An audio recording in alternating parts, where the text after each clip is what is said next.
Ali. Jonathan, just turned your mic on there. That is correct, right, on that documentary?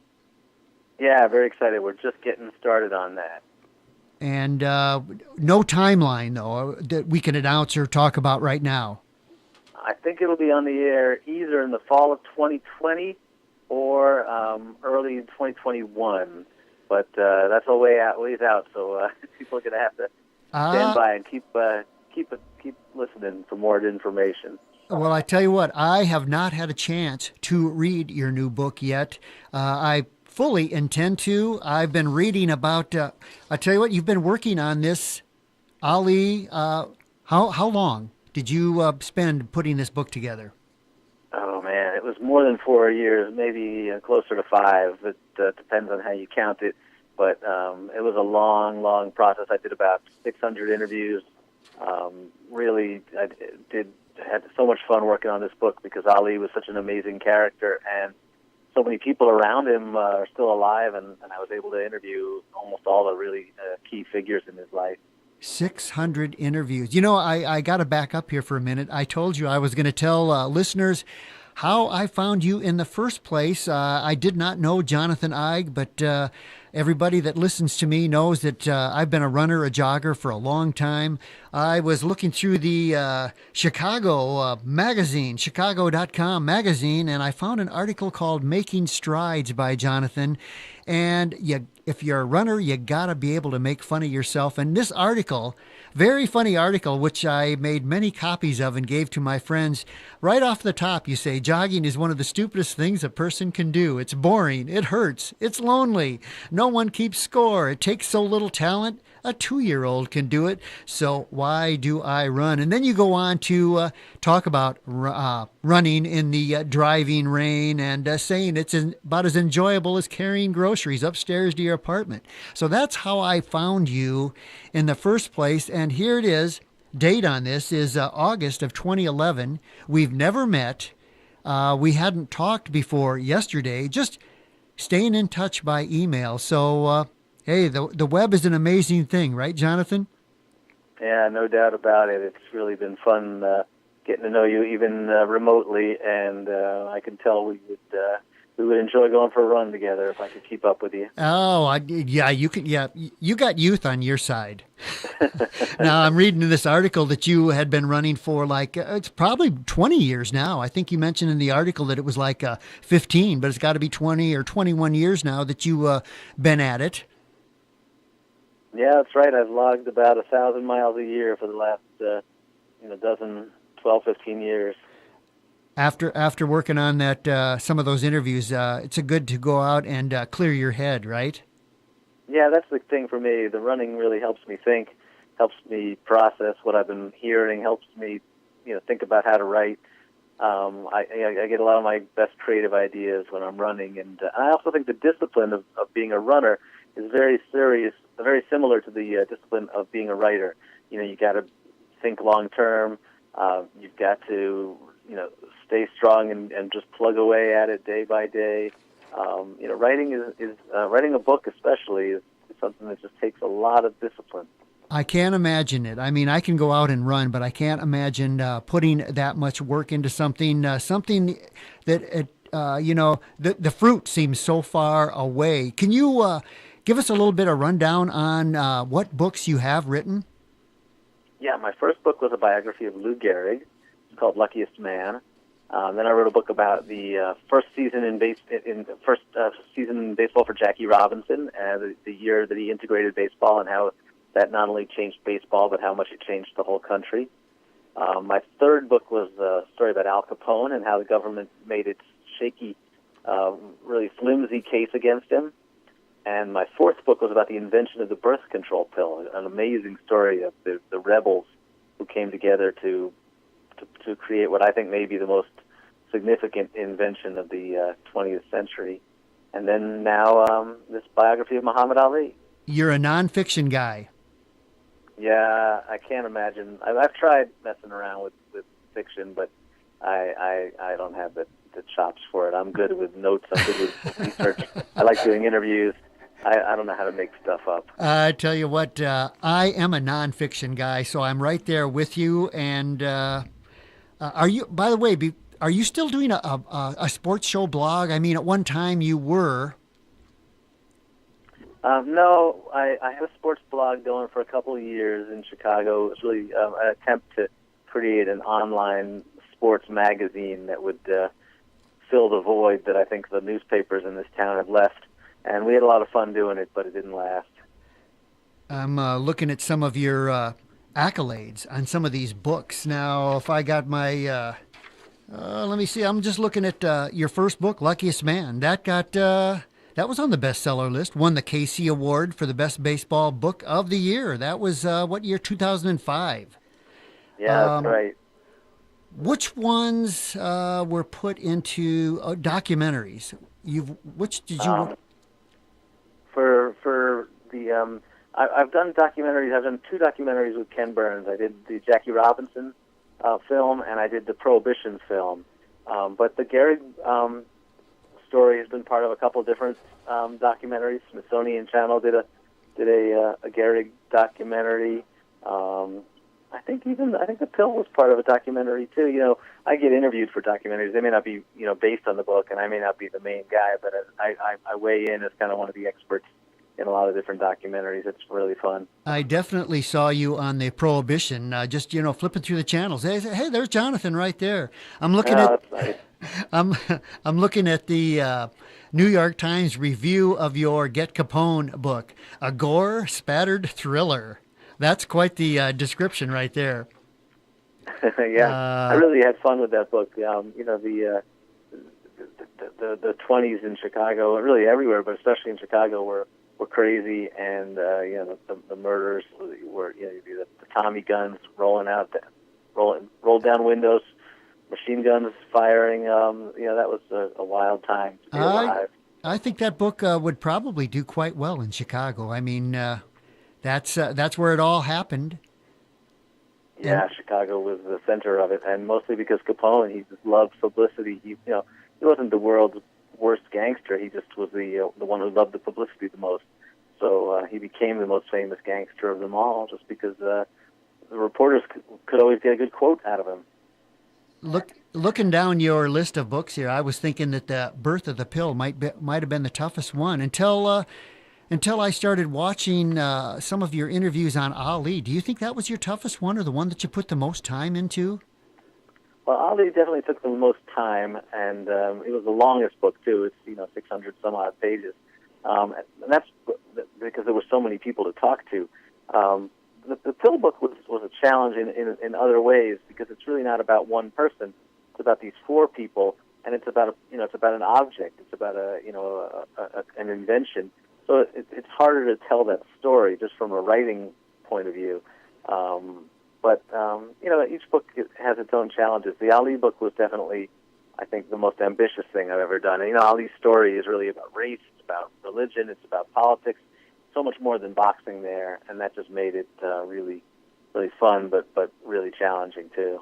It's kind of like I tell people, love him or hate him, Ali, like you say, really did shape. It just shaped part of America. Yeah, I think he was one of the most influential men of his time, and he was almost certainly the most famous man of the 20th century. I mean, recognizable everywhere he went, all over the world. They knew him, and the fact that he had this Muslim name made him really an interesting person outside of America too. And he was endlessly fascinating. The camera loved him, and he loved the press. He could never get enough attention. So it was a really fun guy to write about. Did you get to meet him? I did get to meet him. He couldn't do interviews anymore, and that was sad. So I tried to ask him a question, but he didn't answer. So I told him I was writing this book. I thanked him, and I asked him if there was anything he wanted to say, and I didn't get any response, and that was really sad for me. But at least I got to look him in the eye and shake his hand. And Ali died, I'm trying to think what year. It was June of 16. June of 16. A year and a half now. Now, you might want to explain to our listeners, this was what's the difference between an unauthorized biography versus authorized? Well, unauthorized means that I did not seek the family's permission. I did not seek Ali's permission I did not make any deals. If you write an authorized biography, it usually means that that you're making a deal with them to share the money and that they have some control over what you write. And I did not want the family to be able to control what I wrote. I thought it was important for me to be free to write the negative as well as the positive. That people are not going to really believe that I'm telling the truth if I whitewash the story and if I leave out all of Ali's flaws. I can see how the family might want to filter, certain things, and you didn't want to do something like that. Do you have any idea how many books have been written about Ali? There's got to be plenty of them out there. Oh yeah, dozens. I mean, no doubt about it. There's picture books, there's books of poetry, there's books of essays, there's books about this fight or that fight. There's books about the early years of his career. But nobody had done the big, fat biography. That was really the key, that nobody had taken a look at his whole life story, and nobody had done all the interviews. Nobody had gone back and got his FBI records and all that good stuff. Wow, what a job. I mean, how far and wide did you have to travel to accomplish all this? Oh, all over the country. I tracked down almost everybody who knew him well. I interviewed all three of his wives who are still alive. His first wife passed away a while ago. But all three of the other wives, I interviewed his brother down in Louisville. I went to Florida to meet with Don King and Ferdy Pacheco. I went to Vegas to meet with his old manager. I was all over the place. Now that this was an unauthorized biography, did you have any problem with the family talking to you? Oh, it took a while to convince them to trust me. And some of the kids decided not to talk to me because they are trying to write their own books and they're looking for ways they wanted to keep the story to themselves. But most of them came around eventually. They realized that this book was going to be, well done. That I was really working hard at it, and they wanted to make sure that I got it right. So they wanted their stories to be heard. I got to believe it's the definitive Ali book of that's ever been written, from what I've seen, and the awards that it's been nominated for. You say you interviewed like 600 people. You even talked to speech scientists, is that correct? Yeah, well, I did my own. I worked with speech scientists. I helped come up with this idea to look at Ali's speaking abilities and see if we could determine when he began to show signs of brain damage. And if you watch him speak, if you just look at the YouTube videos, you can analyze how fast he's talking. You can analyze how much he's slurring his words. You can even analyze his vocabulary, and you can see that he starts showing damage from all these punches as early as 1970, when he's only 29 years old. So, and after each fight, you can also see that his speech is starting to slow down more and more. And by the end of the 70s into the 80s, he's lost something like 26% of his speaking rate in just a decade, which is astonishing. Most people don't lose any of their speaking rate at that age. So there were clear signs that the boxing was doing a lot of damage. Do you think he was well aware of it, but he just couldn't quit? Yeah, I do. He wasn't aware of that early in the early 70s, but by the late 70s, he was even asking reporters about it. He was saying, "Do you think I sound bad? Do you think I'm mumbling? Do you think I got brain damage?" And his family was saying, "Yes, you do. You got to stop boxing." And he just couldn't step away. He loved the attention, he loved the spotlight, and he needed the money. He never saved any money, so he continued to fight. I was just going to ask. I was just going to ask that. I didn't think he needed the money, but you say he did.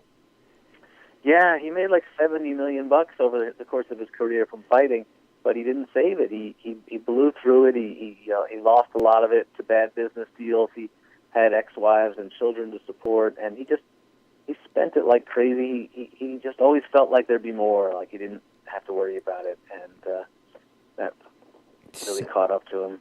$70 million. I don't want to take anything away from the book. I watched you on Book TV. Some pretty amazing things and revelations in there. I think one that got to me. All these years, we've heard these stories about Ali throwing his Olympic medal in the river.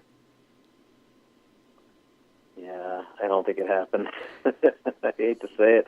It's one of the. This happens a lot with these myths.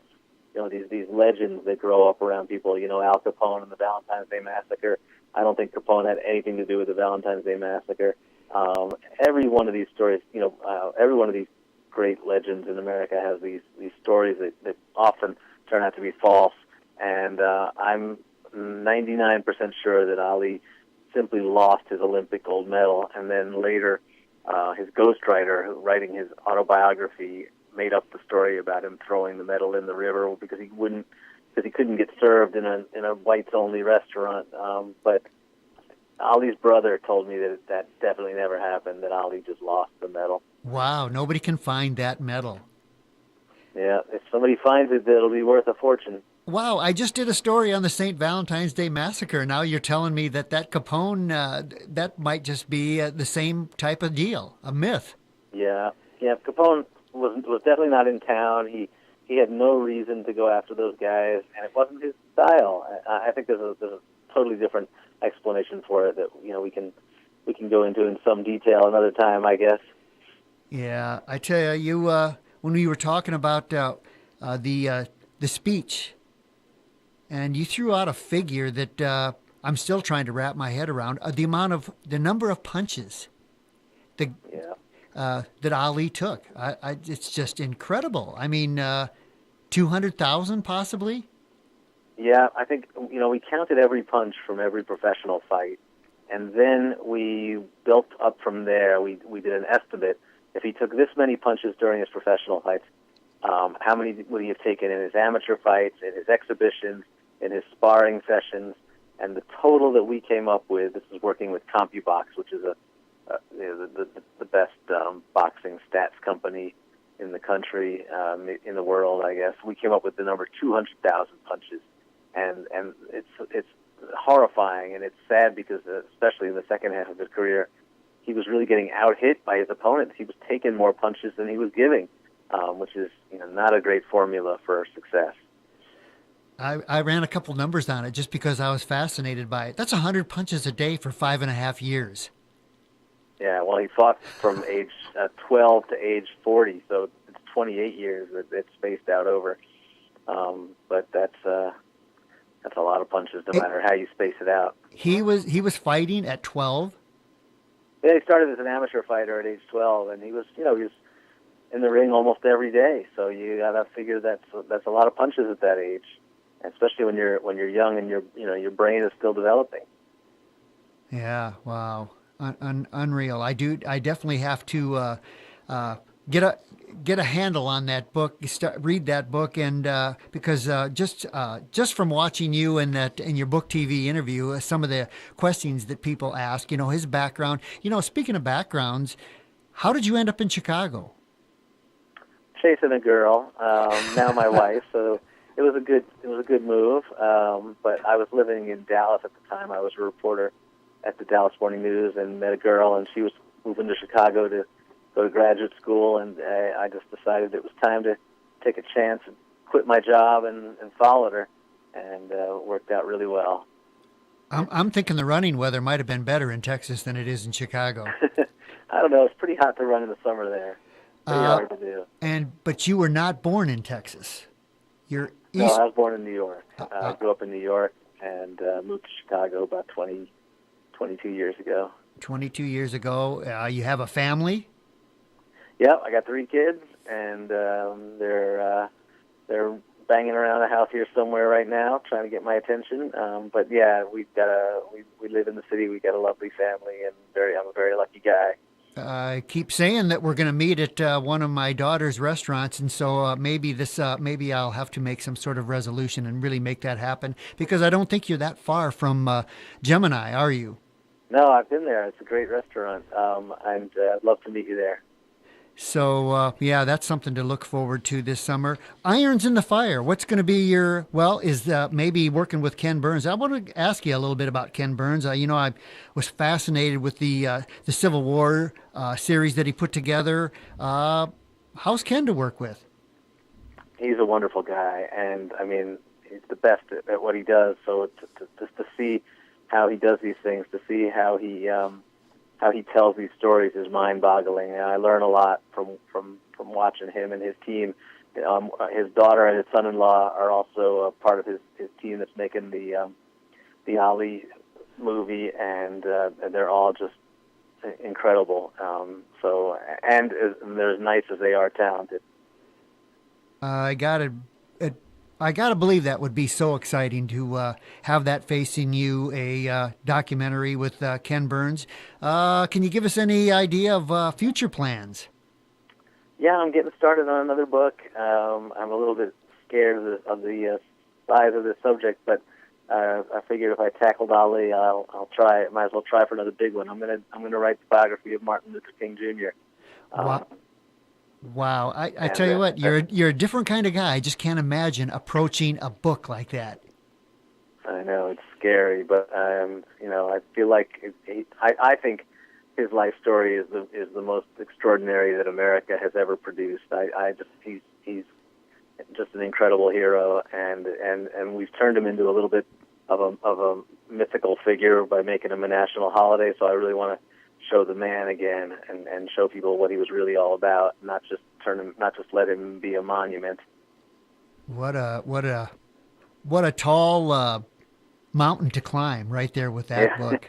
Well, like I said, Yeah, I don't want to. Sure. Like I said earlier, I don't want to give away too much of your Ali book, but I know that you covered it all from his family to growing up, what his life was like being a kid, things that he liked, things that he didn't like, the Olympics, all. You probably interviewed quite a few fighters. Yep. Could he have beat a young Mike Tyson? I think he could have beaten Tyson. I think Ali in his prime was so fast, and you forget how big he was too. I mean, he would have had a huge reach advantage on Tyson.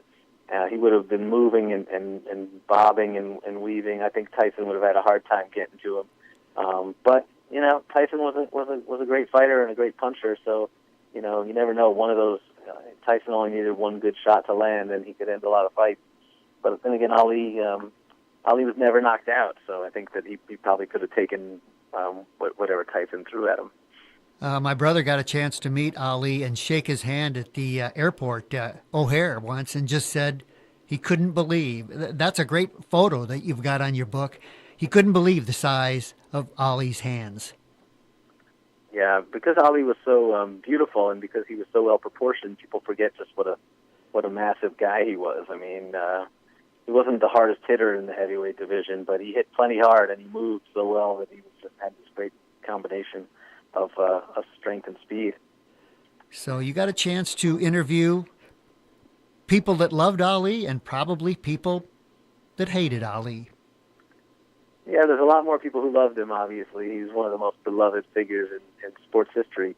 But some of the guys who fought him in the ring, you could tell they're still angry. Even George Foreman, even Larry Holmes, guys who, they'll say that Ali was their hero and they'll say how much they loved him and what an inspiration he was. But once you get him talking a little bit, or once you get him drinking a little bit, in the case of some of these fighters, then the truth comes out, and you hear that they're still warriors, they're still angry, and they still have they still think that they were superior, that they were better than Ali, because that's just the nature of being a fighter, I guess.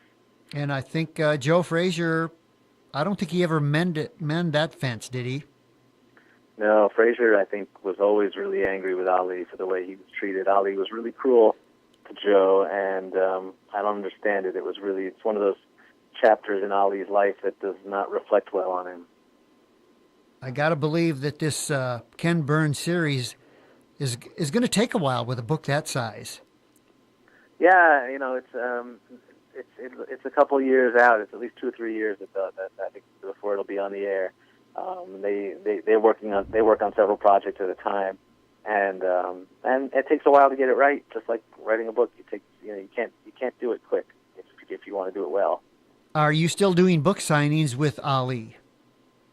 Yeah, not as many, but I'll be at the book festival in Tucson. I'm going to be in upstate New York. I think in April I'm going to do some events in Jamestown and somewhere else up around there. Just I'm doing something at the New York, at the 92nd Street Library, 92nd Street YMCA in New York in April. So a few things here and there. How does somebody from Erie that can't get to one of those events that wants a autographed Johnathan Eig copy of Ali, how do we do that?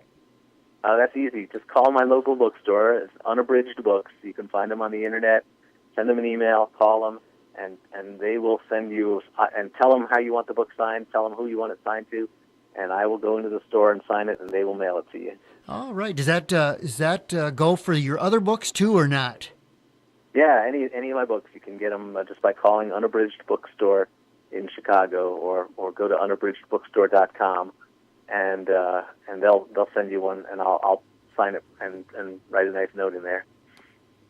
Johnathan, how old are you? I am 53. So much younger than me that you are volunteering to come down here and shovel the 400-meter track so that I can run the next time it snows, correct? You got a deal. Absolutely. I'll be there. Now, I'll tell you what, we will meet this summer. Sometime we will have lunch at Gemini and finally meet face-to-face. I mean, it's been long enough, right? About 7 years. So that's... Yeah, we definitely need to do that. So, yeah, let me know when you're here. I promise we'll get together. What else do you want to throw out there? Anything? No, I think that's good. I think this was fun. I really appreciate everybody who checks out my books. I'm just still thrilled that I get to do this for a living, and that people show interest in the books. And when people like you want to talk to me about it, I'm just honored.